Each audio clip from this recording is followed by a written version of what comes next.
நம்ம காஞ்சிபுரத்துல பேசும்போது நம்மளுடைய விஷன் என்னன்னு சொன்னோம். இப்ப அதனுடைய கண்டினியூஷனா சில விஷயங்கள் இங்க நான் சொல்லணும்னு ஆசைப்படுறேன். இப்பவும் சொல்றேன், உறுதியா சொல்றேன், சத்தியமா சொல்றேன். பெண்கள், பெண் குழந்தைகள், ஆண் குழந்தைகள் பாதுகாப்பு நம்ம ஆட்சியில நம்பர் 1 இருக்கும்.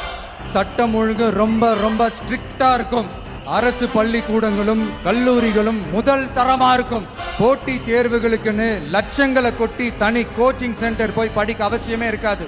ஏன்னா கவர்மெண்ட் ஸ்கூல், காலேஜ் சிலபஸே போட்டி தேர்வுகளை ஈஸியா சந்திக்கிற வகையில் அந்த ஸ்டாண்டர்டுக்கு ஏத்த மாதிரி அமைக்கப்படும்.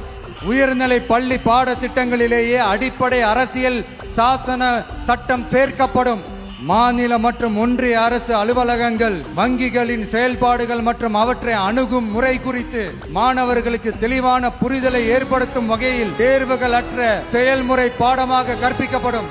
இந்தியா முழுக்க உள்ள ஒன்றிய அரசு சார்ந்த கல்வி நிலையங்கள் மற்றும் அதன் சேர்க்கை அட்மிஷன் குறித்து புரிதலும் தெளிவும் மாணவர்களுக்கு உருவாக்கப்படும். அனைத்து அரசு பள்ளிகளிலும் பெண் குழந்தைகளுக்கு சுத்தமான, சுகாதாரமான மற்றும் தரமான கதவுகள் பொருத்தப்பட்ட ரெஸ்ட் ரூம்கள் அமைப்பது உறுதி செய்யப்படும். போதைப் பொருட்கள் இல்லாத தமிழகம் உருவாக்கப்படும். மாவட்ட கலெக்டர்கள் மற்றும் எஸ்பிக்களில் பாதி பெண்களாக இருக்கும்படி செய்வோம். மலை கிராமங்களில் அரசு ஆரம்ப சுகாதார நிலையங்கள் பிரசவம் பார்க்கும் வசதியுடன் அமைக்கப்படும். பஸ் போக்குவரத்து இல்லாத கிராமங்கள் மற்றும் மலை கிராமங்களே இல்லை என்ற நிலை உருவாக்கப்படும்.